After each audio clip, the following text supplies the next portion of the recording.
سورۃ ابراہیم کی آیت نمبر 31۔ الحمدللہ وکفی وسلام علی عبادہ الذین اصطفی، خصوصا علی سید الرسل وخاتم الانبیاء وعلی آلہ واصحابہ الاتقیاء۔ اما بعد فاعوذ باللہ من الشیطان الرجیم، بسم اللہ الرحمن الرحیم۔ قل لعبادی الذین آمنوا یقیموا الصلاة وینفقوا مما رزقناہم سرا وعلانیة من قبل ان یأتی یوم لا بیع فیہ ولا خلال۔ قل لعبادی الذین آمنوا، اے پاک پیغمبر صلی اللہ علیہ وسلم آپ فرما دیجئے میرے ان بندوں سے جو ایمان لائے، یقیم الصلاۃ کہ وہ نماز کو قائم رکھے، وینفقوا مما رزقناہم اور خرچ کرتے رہیں اس میں سے جو ہم نے ان کو دیا، سرا وعلانیہ پوشیدہ طور پر بھی اور سب کے سامنے بھی، من قبل ان یأتی یوم اس سے پہلے کہ وہ دن آئے، لا بیع فیہ ولا خلال جس میں نہ کوئی خرید و فروخت ہوگی نہ کوئی دوستی ہوگی۔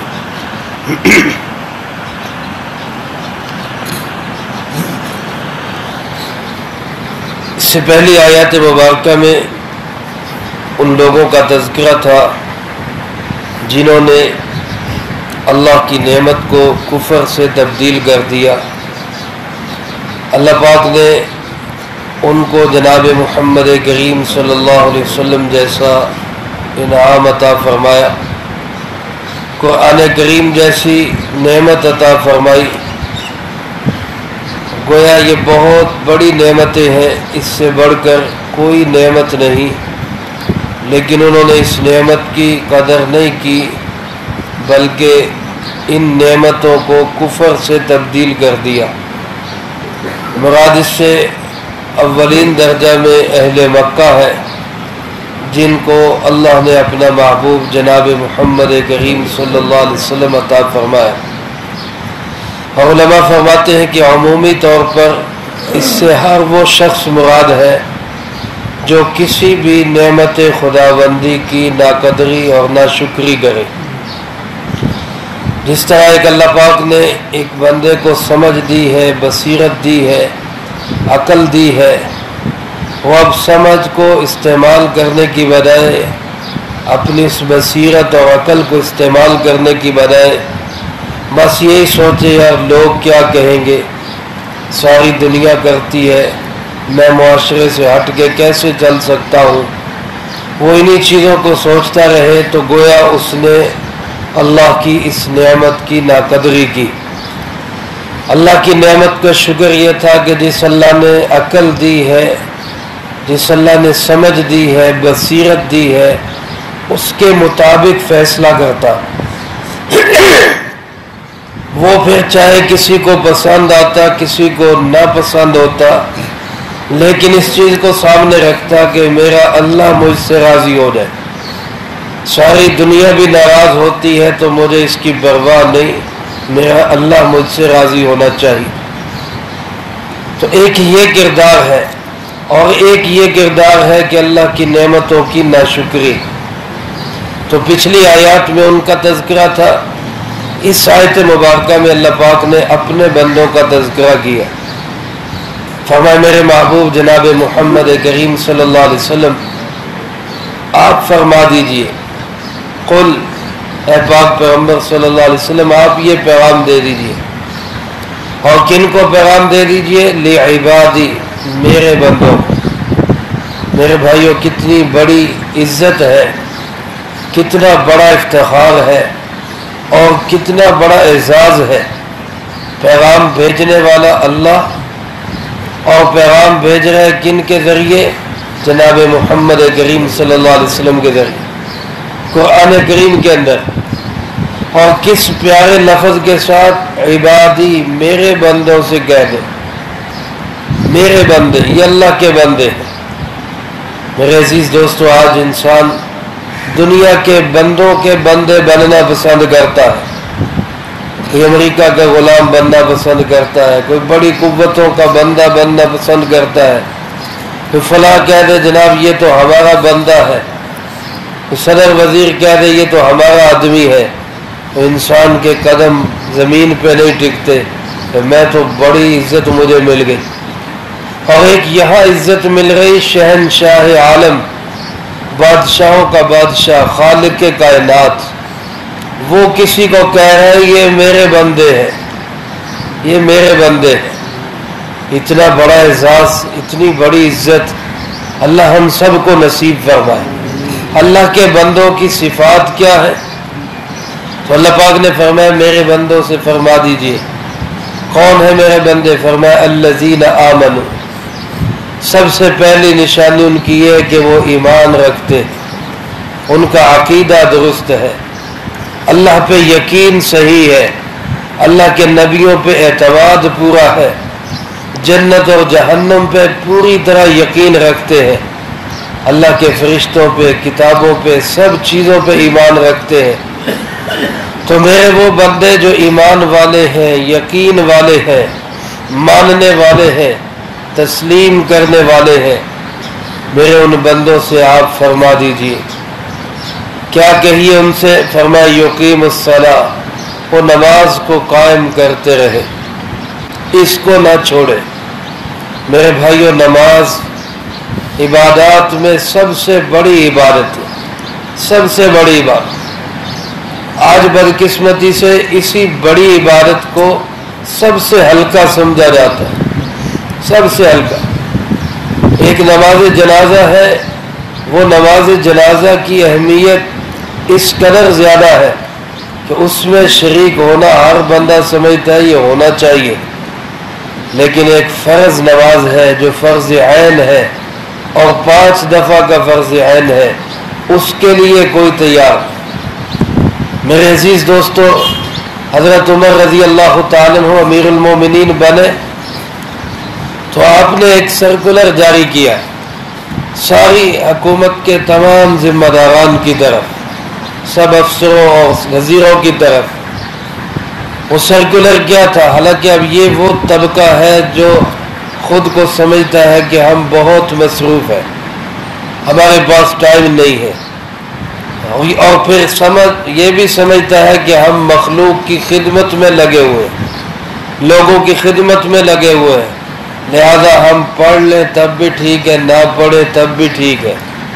لیکن اس طبقے کو جو سب سے مصروف ترین سمجھا جاتا ہے، جو اپنے آپ کو سب سے بڑا خالق خادم خلق سمجھتا ہے، حضرت عمر اس طبقے کو فرما رہے ان اہم امورکم عندی الصلاۃ، تمہارے سارے کاموں میں میرے نزدیک سب سے اہم ترین کام وہ نماز کا کام، سب سے اہم کام، چاہے وہ کسی بھی پوسٹ پہ ہے، کسی بھی محکمے میں ہے، کسی بھی شعبے میں ہے۔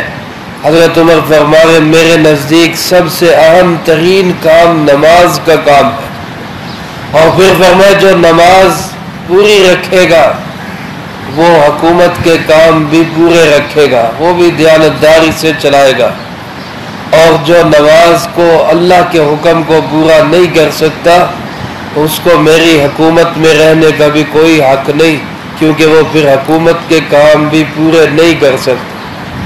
معیار کہاں یہ تھا اور آج معیار کہاں بدل گیا۔ میرے عزیز دوستو، ہم بہت دور چلے گئے، بہت دور۔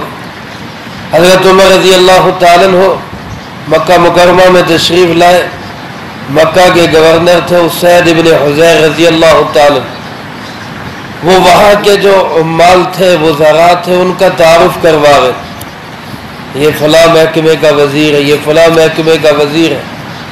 ایک شخص کا تعارف کروایا کہ یہ ہمارا جنگلات کا وزیر ہے۔ اب اس شخص کو جس کو جنگلات کا وزیر بنایا، اس کی ذاتی پوزیشن یہ تھی کہ وہ غلام تھا، آزاد آدمی بھی نہیں تھا، کسی کا غلام تھا۔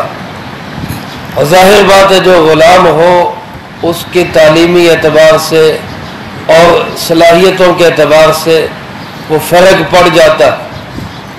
تو حضرت عمر نے گورنر سے کہا کہ کسی آزاد کو بنا دیتے، وہ تھوڑا پڑھا لکھا ہوتا۔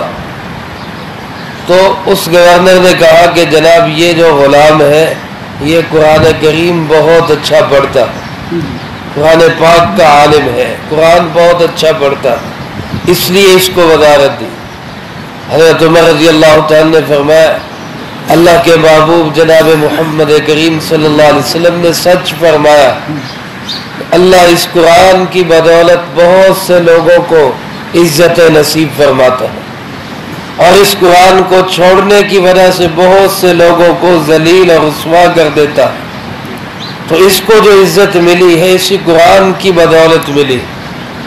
کہا تو ہمارا معیار یہ تھا، قرآن پڑھنے والے، نماز قائم کرنے والے وہ ہمارے حکمران تھے، اور کہا آج ہم اس دور میں آگے جن کو سورۃ اخلاص بھی نہیں آتی، وہ کہتے ہیں کہ جناب ہم حقدار ہیں، ہم حقدار ہیں، ہمیں دیا جائے۔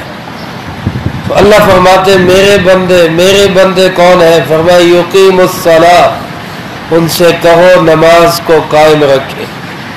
میرے عزیز دوستو، نماز کا قیام بہت ضروری ہے، کسی حال میں بھی معاف نہیں۔ عین جہاد کی حالت میں بھی صلاۃ الخوف کا طریقہ اللہ رب العزت نے بتا کر حکم دیا کہ جنگ کی حالت میں بھی نماز نہ چھوڑو، اس حال میں بھی نماز نہ چھوڑو۔ اس لیے میرے بھائیوں ہمیں پہلے نمبر پر اس کی نیت کرنی چاہیے۔ جناب نبی پاک صلی اللہ علیہ وسلم نے ارشاد فرمایا حبب الی من دنیاکم ثلاث، تمہاری دنیا میں سے مجھے تین چیزیں محبوب ہیں، تین چیزیں محبوب ہیں اس دنیا کے اندر، اور کوئی چیز مجھے پسند نہیں، نہ مال، نہ دولت، نہ سونا، نہ چاندی، نہ روپے پیسے، نہ کوئی ساز و سامان، کچھ بھی محبوب نہیں ہے۔ دنیا میں اگر کوئی چیز محبوب ہے جناب محمد کریم صلی اللہ علیہ وسلم کو تو فرمایا کہ تین چیزیں محبوب ہیں۔ ایک فرمایا الطیب، مجھے خوشبو محبوب ہے، دنیا کے اندر خوشبو سے محبت ہے مجھے۔ دوسری فرمایا والمرأة، نیک خاتون، وہ مجھے پسند ہے۔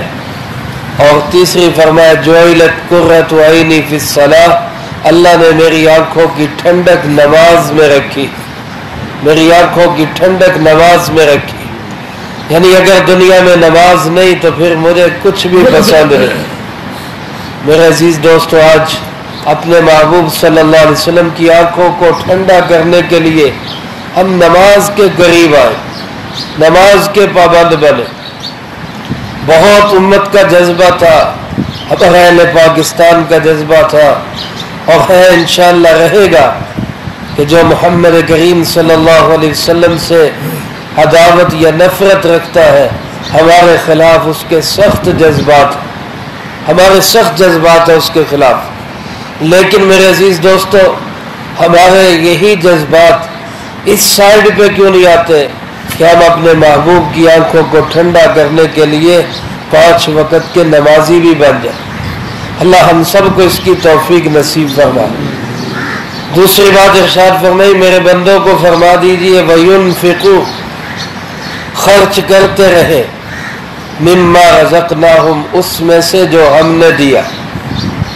کتنی بڑی بات اللہ پاک نے واضح فرما دی۔ ایک تو خرچ کا مطالبہ، دولت کو سمیٹ کے نہ رکھے۔ الذی جمع مالا وعددہ، جو جمع کرتا ہے، شمار کرتا رہتا ہے، گنتا رہتا ہے، کتنے بڑھ گئے کتنے بڑھ گئے۔ اللہ نے اس کے لیے فرمایا ویل لکل ہمزۃ لمزہ، ایسے شخص کے لیے ہلاکت اور بربادی۔ اور جو خرچ کرتا ہے یہ اللہ کو پسند ہے۔